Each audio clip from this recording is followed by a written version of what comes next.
मेरा नाम विक्रम है, दिल्ली बीएम से। तो अपने कुछ एक्सपीरियंसेस शेयर करूँगा इस समय। ज़्यादा डिटेल में नहीं, बट क्वाइट ब्रीफ में मैं आपको बताना चाहता हूँ जो मैं फील करता हूँ बीएम के पर्सपेक्टिव में और अपने लाइफ के पर्सपेक्टिव में।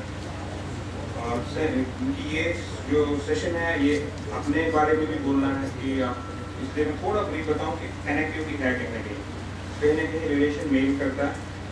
कहीं ना कहीं हम सारे लोग इंस्पायर हुए जिन लोगों ने हमारी फ्रीडम डिफाइन की, उन्होंने कहीं ना कहीं हम इंस्पायर हुए और मैं भी इंस्पायर हुआ चंद्रशेखर आज़ाद से। तो बचपन में मैं ये सोचता था मुझे मौका मिले मैं भी चंद्रशेखर आज़ाद बनूंगा, मैं पीछे नहीं हटूंगा, अंग्रेज क्यों करने चले अभी मेरे पास मौका क्यों नहीं है। लेकिन भगवान ने ऐसा किया कि मौका वैसा मिल गया, किसी कारणवश वैसे मौका मिल गया तो मैं पीछे नहीं हटा। तो सिचुएशन ये हुई कि कश्मीर में आपको पता ही है बहुत सारी इंसर्जेंसी हुई जो हो रही थी, और 93 के आसपास एक ऐसी सिचुएशन आई कि प्रॉब्लम रेफर थी यूएस की इंटरनल अफेयर्स। तो उसने भी बोला कि there has to be an alternative. The people of the world should listen to the people of Kashmir. And when this talk about people of Kashmir, it was nothing other than jihadism, other than Islamization of Kashmir. So that was on the forefront. And there were some areas, sorry मैं हिंदी ज़्यादा बोलने नहीं कर पाता हूँ, some areas lapses were on the Indian part.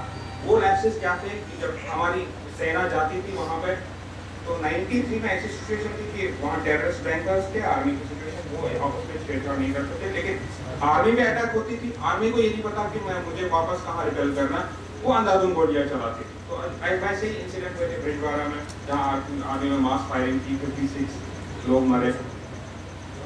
उसके कारण international pressure बढ़ता गया, and at that time PV Narasimha had no alternative but to say that I am willing to give anything short of आजादी। But Kashmir is very important for us. For India to exist, Kashmir is very important.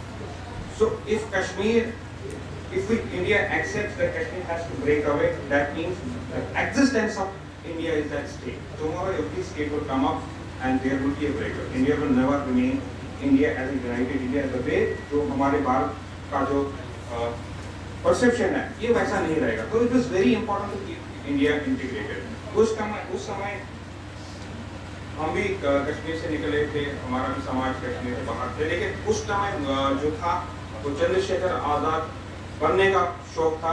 College में भी वैसे ही चल रहे थे, college में भी घर से हमारी फैमिली थोड़ा घर अफोर्ड कर पाए, बाकी लोग नहीं अफोर्ड कर पाए, लेकिन मैंने डिसाइड किया कि मैं कॉलेज जाऊँगा तो मैं भी एक शिविर में ही रहूँगा, मैं घर में नहीं रहूँगा। जो मुझे आता है मैं अपनी छोटी जनरेशन को पढ़ाऊँगा, तो मैं भी वहीं पे रहा, कैंप्स में ही रहा। तो उस टाइम जब ये कश्मीर एक ब्रेक की सिचुएशन पे आया, government was enable to control it, तो उस टाइम कॉलेज में बहुत सारे लोग आए, उन्होंने बोला व्हाट इज द ऑल्टरनेटिव। तो उस समय एक दोस्त इंसिडेंटल होती है, तो उन्होंने एक चिट्ठी बस में मिली उनको, उस बस में एक चिट्ठी पुलिस अफसर की चिट्ठी थी कि भैया मैं तो पुलिस में भर्ती हुआ, अब मैं जहाज का काम करूँगा, अब मुझे इंटरनल इन्फॉर्मेशन मिलेगी पुलिस से, अब और जो भी आप एक्शन कराना चाहते हैं मैं करूँगा। मैं अपने एक लक्ष्य में, एक आतंकवादी ने अपने भाई को लिख रहा था कि आप अगली उस मोर्चे पर लड़ो, मैं तो अंदर से लड़ूंगा।